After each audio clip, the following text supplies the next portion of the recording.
അസ്സലാമു അലൈക്കും. അറഫ ദിനം നമ്മളിലേക്ക് എത്തിച്ചേരുകയാണ്. ഈ ദിനത്തിൽ പരമാവധി എല്ലാവരും ഇബാദത്തുകൾ കൊണ്ട് ധന്യമാക്കാൻ ശ്രമിക്കുക. അള്ളാഹു തൗഫീക്ക് നൽകട്ടെ. ആമീൻ. അറഫ നോമ്പ് പിടിക്കാൻ കഴിയാത്ത അശുദ്ധിയുള്ള സ്ത്രീകൾക്കുള്ള ക്ലാസ്സാണിത്. അറഫ നോമ്പ് പിടിക്കാൻ കഴിയാത്ത സ്ത്രീകൾ, നിങ്ങൾ വിഷമിക്കേണ്ട. അതിൻ്റെ അറ്റ പ്രതിഫലം അള്ളാഹു നിങ്ങൾക്കും തരും ഇൻഷാ അള്ളാഹ്. മാത്രമല്ല, നിങ്ങൾക്ക് അറിയുന്ന എല്ലാ ദിക്റുകളും സ്വലാത്തുകളും നിങ്ങൾ ചൊല്ലുക.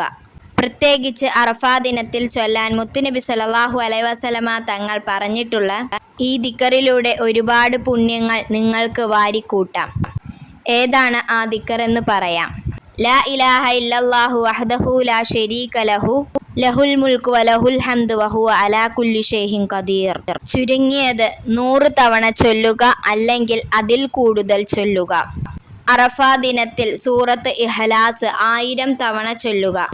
ഖുർആൻ 1/3 പ്രതിഫലമുള്ള ഈ സൂറത്ത് 3 തവണ ഓതിയാൽ ഖുർആൻ മുഴുവൻ ഓതിയ പ്രതിഫലം ലഭിക്കും. അപ്പോൾ 1000 തവണ ഈ സൂറത്ത് ഓതിയാൽ പറഞ്ഞറിയിക്കാൻ കഴിയാത്ത അത്രയും പ്രതിഫലം വാരിക്കൂട്ടാം ഇൻഷാ അള്ളാഹ്.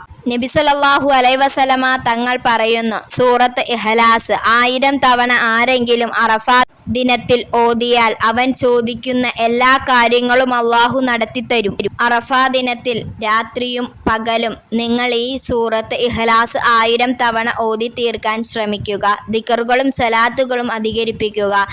ഇബാദത്തുകൾ കൊണ്ട് അന്നത്തെ ദിവസം ധന്യമാക്കുക. അള്ളാഹു ഉറപ്പായും പ്രതിഫലം നൽകും എന്ന് പറഞ്ഞിട്ടുള്ള ദിവസങ്ങളാണ്. എല്ലാവരും പ്രയോജനപ്പെടുത്തുക. മനസ്സിലുള്ള മുറാദുകൾ അള്ളാഹു നടത്തിത്തരും ഇൻഷാ അള്ളാഹ്. അള്ളാഹു തൗഫീക്ക് നൽകട്ടെ. ആമീൻ യാ റബ്ബൽ ആലമീൻ.